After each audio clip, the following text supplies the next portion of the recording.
वक्फ कानून पर सबसे बड़ी खबर आपको बताते हैं। वक्फ कानून पर सुप्रीम कोर्ट ने दिया है सरकार को समय, 7 दिन में जवाब दे सरकार। सीजीआई ने कहा है जवाब तक वक्फ कानून की नहीं बदलेगी स्थिति, यह स्पष्ट कर दिया है सीजीआई ने। फिलहाल पहले जैसी स्थिति बनी रहे, एसजी के आश्वासन को सुप्रीम कोर्ट ने रिकॉर्ड में लिया है। फिलहाल वक्फ बोर्ड में नियुक्ति नहीं होगी, रजिस्टर्ड वक्फ प्रॉपर्टी डीनोटिफाई भी नहीं होगी। तो सरकार को 7 दिन में हलफनामा दायर करना है, जवाब देना है पूरे मामले पर। तो ये बेहद संगीन मामला है, गंभीर मामला है, जिस पर खासतौर पर मुस्लिम संगठन जो है विरोध कर रहे हैं। 73 से ज्यादा याचिकाएं सुप्रीम कोर्ट में लगाई गई। कैविएट पिटीशन हालांकि सुप्रीम कोर्ट में सरकार की तरफ से लगाई गई थी और इसी वजह से सरकार को 7 दिन की मोहलत मिल गई है जवाब देने की। जो भारत सरकार के सॉलिसिटर जनरल है, उन्होंने अपना स्टेटमेंट दिया है कि अगली तारीख तक न तो काउंसिल में न वक्फ बोर्ड में कोई अपॉइंटमेंट जो संशोधित कानून है उसके अनुसार किया जाएगा। दूसरा बात, जो माननीय अदालत ने कहा कि जो वक्फ व यूजर है, जो रजिस्टर्ड हैं और गैजेटेड हैं, उसको गवर्नमेंट डी नोटिफाई नहीं करेगी टिल द नेक्स्ट डेट। तो बड़ी इंपॉर्टेंट बात है कि जो रजिस्टर्ड एंड गैजेटेड हैं वही सिर्फ डी नोटिफाई नहीं होंगे, उसके अलावा संशोधन के हिसाब से सरकार कार्रवाई करने को स्वतंत्र है और जो संशोधित कानून है उस पर किसी भी तरह का अंतरिम आदेश नहीं है। और अगली तारीख तक भारत सरकार को अपना जवाब और उनको जो भी डॉक्यूमेंट्स देने हैं वो देने होंगे और उसके बाद उनको रिज्वाइंडर का जो पिटीशनर्स है उनको मौका दिया गया है। वहीं इस मामले पर राजनीतिक दलों का क्या कुछ कहना, आइए आपको सुनवाते हैं। हम उम्मीद करते हैं जो 1 हफ्ते का समय सरकार ने मांगा है उसके बाद में फिर 5 दिन का समय हम लोगों को भी दिया जाएगा जवाब देने के लिए। तो इंशाल्लाह उम्मीद है कि जो माननीय सर्वोच्च न्यायालय का आगे को भी फैसला आएगा वो तमाम जनता के हित को देखते हुए कि इस चीज़ में कि किसी प्रकार से हमारे संवैधानिक अधिकारों का जो उल्लंघन, जो हमारे अधिकार छीनने का एक तरह प्रयास था, उसको रोक लगाते हुए हमारे हक में फैसला आएगा। मैं joint working committee of parliament का मेंबर था। जितने अमेंडमेंट सरकार ने उसमें लाए थे हमने उसकी मुखालिफत की और हमने डाइसेंट रिपोर्ट दिया। पार्लियामेंट में भी मैंने उस पूरे बिल की मुखालिफत की।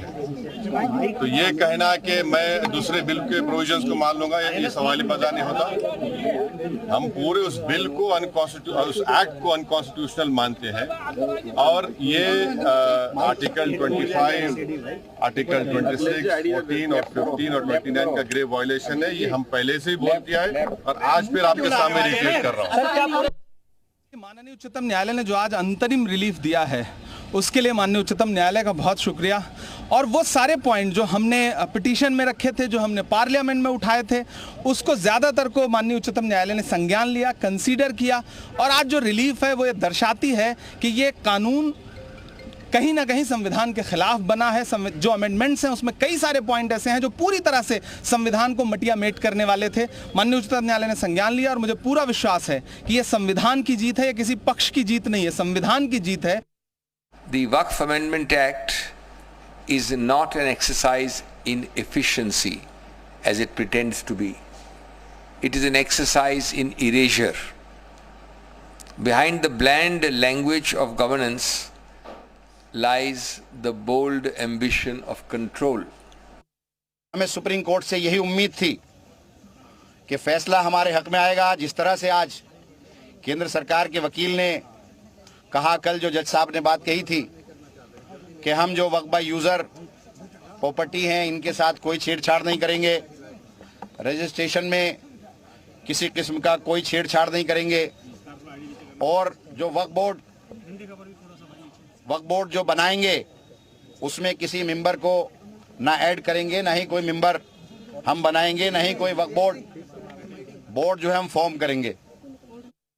आप शिकायत कर लो, कोई वकील कोई दखल नहीं है, बुलडोजर पहुंच जाता है, वो उड़ा दिया जाता है। तो ये तो मैं कहती हूं कि प्राइम मिनिस्टर साहब को इसमें इंटरवीन करना चाहिए।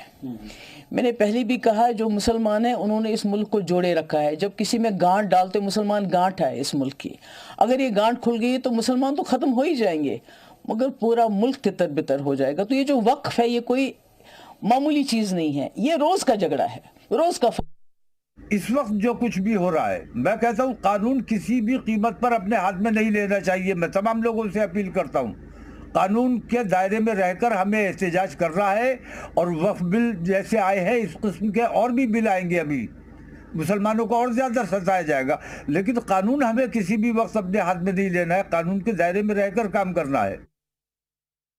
ज्वाइंट पार्लियामेंट्री कमेटी के सामने हम पेश हुए, हमने अपने साथ तमाम मसाइल रखे, फिर उसके बाद में लोकसभा से पास हो गया, राज्यसभा से पास हो गया और राष्ट्रपति जी की मोहर भी लग गई, कानून भी बन गया। तो अब सुप्रीम कोर्ट के अलावा कोई दरवाजा नहीं था। लिहाजा पूरे हिंदुस्तान के अमन पसंद लोगों को सुप्रीम कोर्ट के दरवाजे की तरफ देख रहे थे, ताकि यहाँ से मसले का हल होगा। और हमें उम्मीद है कि यहाँ से राहत की सांस मिलेगी। और ये जो 7 दिन का समय मांगा गया है, तो मैं उम्मीद करूंगा कि इसके